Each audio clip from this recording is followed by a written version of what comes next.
Hi, everyone. I'm Annette Fisher, and I'm sitting here with my mom, Joyce Soden.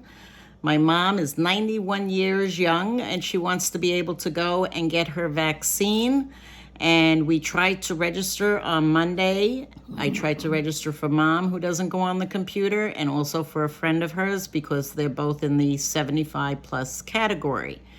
And when I tried to put in these registrations, I ended up getting a email back when I was done, and it says, okay, you've submitted.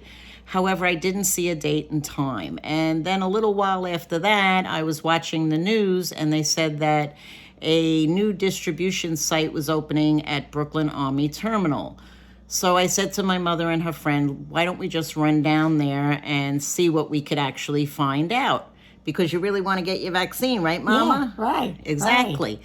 So we went down there, and there were news reporters buzzing about everywhere, trying to Very figure nice. out, yes, what was going on, and trying to find out what kind of complications people were having, so maybe they could help to, get it fixed or something.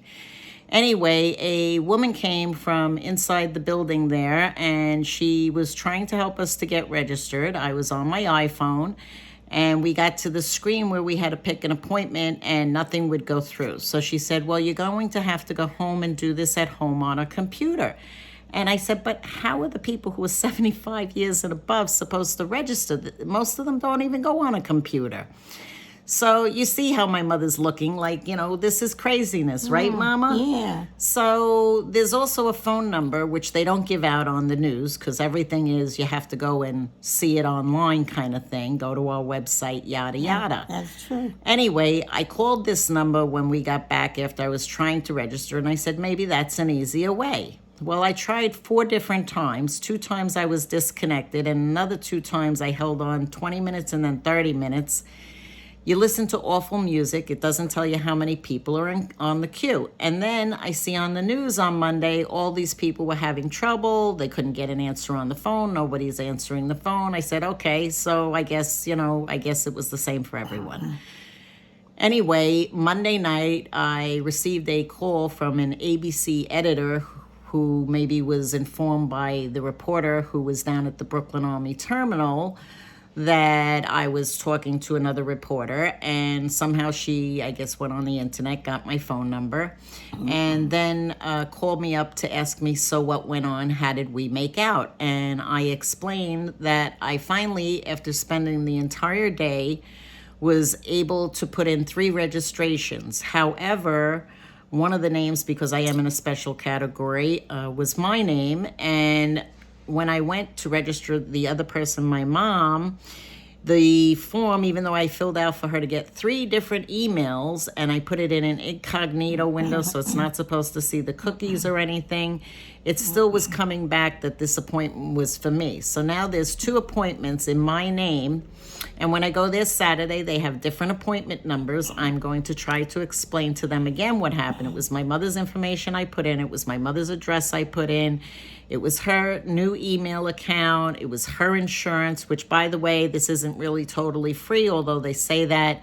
You hear it on all the news stations. When you go online to register, if you have insurance, they do ask for your insurance, so you have to have that information handy.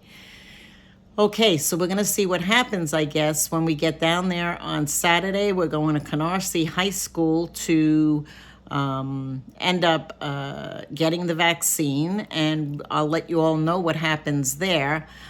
Since Monday, when I spoke to that reporter, I did say, what's going to happen? They're going to bypass all these people, and they'll probably open it up to the next category because not enough people are registering.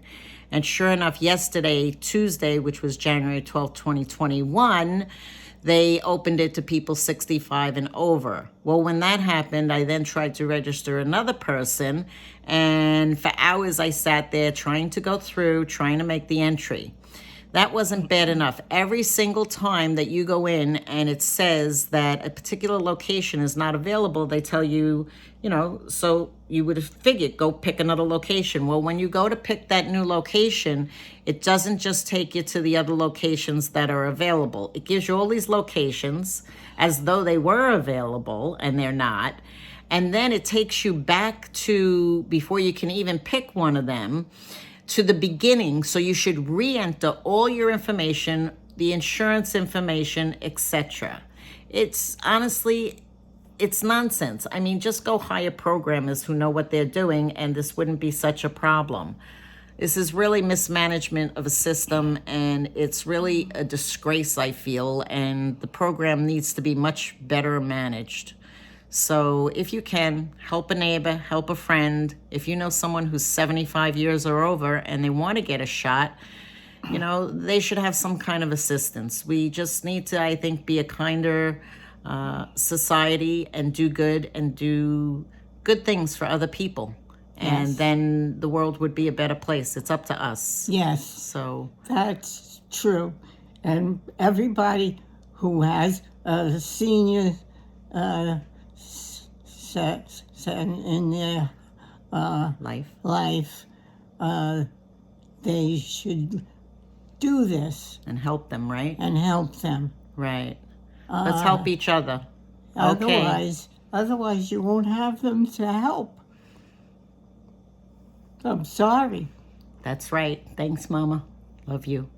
Okay.